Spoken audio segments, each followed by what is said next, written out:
What's up, everyone? Chef Dave here. Talk a little bit about squash and knife skills. And so today, we're going to talk about what is a good quality. This is a kabocha squash. I love kabocha squash. Really, really good squash to do a lot of different things with. We're going to put this in a soup today. They are quite hard, okay? And as most squash are, pretty hard, okay? We're going to talk about what to do, what not to do, how to handle one of these. Sometimes you can buy them in kind of like pieces, which is fine. I prefer to buy the whole thing. It tends to be a little bit cheaper anyway. But we're going to talk about what you're looking for. First thing you're looking for, they always have a spot. As you can see, this grew on its side here, which is fine, no big deal. Sometimes they'll grow like that, or different ways. That spot you always want to take a look at, make sure it's not soft in any ways, because it does have the most ground contact. It is what will go rotten faster. So just check it, make sure there's no soft spots. Same thing with the rest of it. Just make sure you've got no ugly, soft spots on it. The second thing you're looking for is the handle. This handle is a good example of one that you might not want to get, actually, but this is the only thing I get my hands on. This is a good example. You want this to be pretty firm, not overly beat up.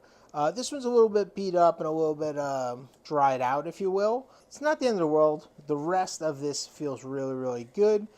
If you do, and this is your only option, you just want to feel around, make sure that there's no soft spots around it, okay? Now let's talk about cutting it up. These hard, large objects are the hardest thing to cut up, okay? Because I've seen more terrible accidents with knives on cutting a cabbage, cheese, or a squash. Those are the big three. Because a lot of people, they will, especially if they have a little bit longer knife, they'll try to go like this. They'll put their hand here, and they'll weeble wobble it. And as soon as they go forward, the momentum takes your hand, slides it off, and the tip of this knife cuts in reverse, and it rips your hand open. By far the worst cuts I've seen in the kitchen, outside of like maybe mandolin stuff. It always gets you, and it's dumb to do, in my opinion. If, say, for like in cheese cases, you do find yourself having to do that, and you have a long knife with a point, please always make sure to take a towel and put it over the top. Not to block the cutting edge, just put it over the top. This way, God forbid your hand does slip, it doesn't cut your hand, okay? But I don't like to do that either way. Let me show you what I like to do personally. So really and truly what I like to do, sometimes I'll go as far as just off-centering this, and just cut down that way and then deal with this afterwards. That's one way of doing it for sure. Another way is just taking the tip of your knife and just wiggling it, okay? Pull out, stab it.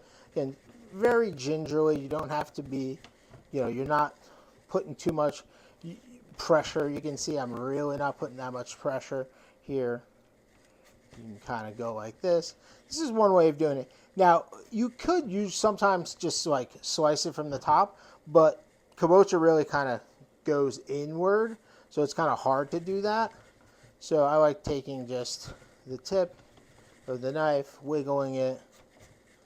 You're not really losing anything here, okay? And once you get to that point, you can kind of just give it a little wiggle, and that pops right out, okay? Don't concern myself with the bottom too much. This is a hard piece, but this will cut right through. We can deal with that later. It's not really a big deal to have this here, okay? Now, when I'm cutting this in half, let me grab a cutting board. Okay, when I'm cutting this in half, you got two options, right? You can do a larger knife, gives you a little bit more leverage. I do most everything with a smaller knife, just because I think it's more wieldable personally.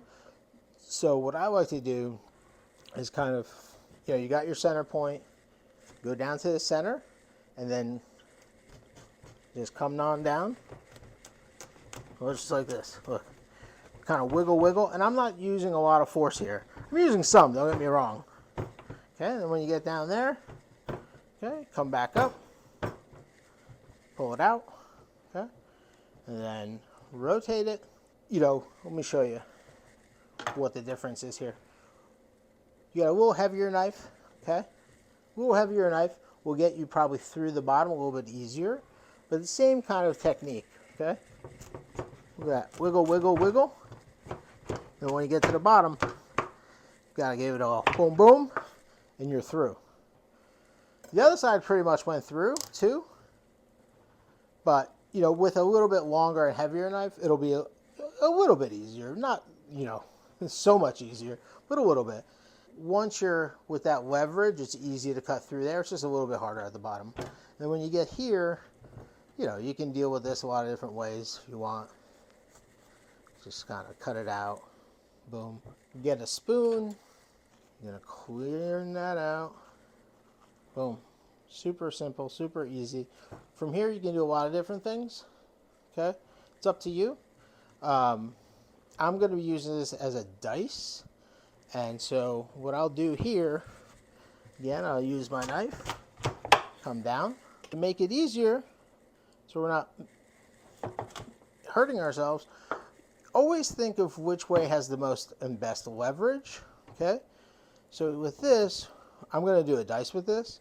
So I'm going to cut this in half again. So small knife, you can come across it instead, right? Big knife. All right, it's all about that leverage.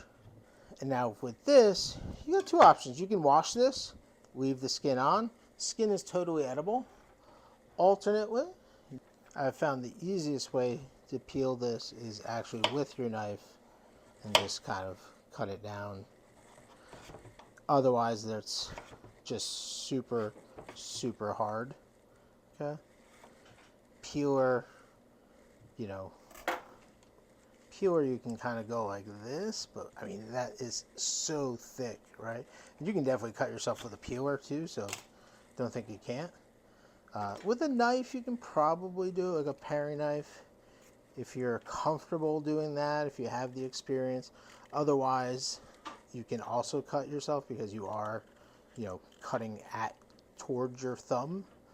I'm comfortable with this because, you know, I kind of grew up cutting like this, so I'm pretty comfortable with it, you know. For me, it's pretty fast if I do it this way. But again, to be safe, I think the best way to peel it is just going around, around, and around, and you end up with nice clean squash. And then from here, you can do, I'm going to do a dice. Doesn't have to be perfect for my application. We're just going to cut it, cut down, and cut right there. Nice dice. And that's it. Try this at home. Let me know what you think in the comment section. I'll see you on the next one. Peace.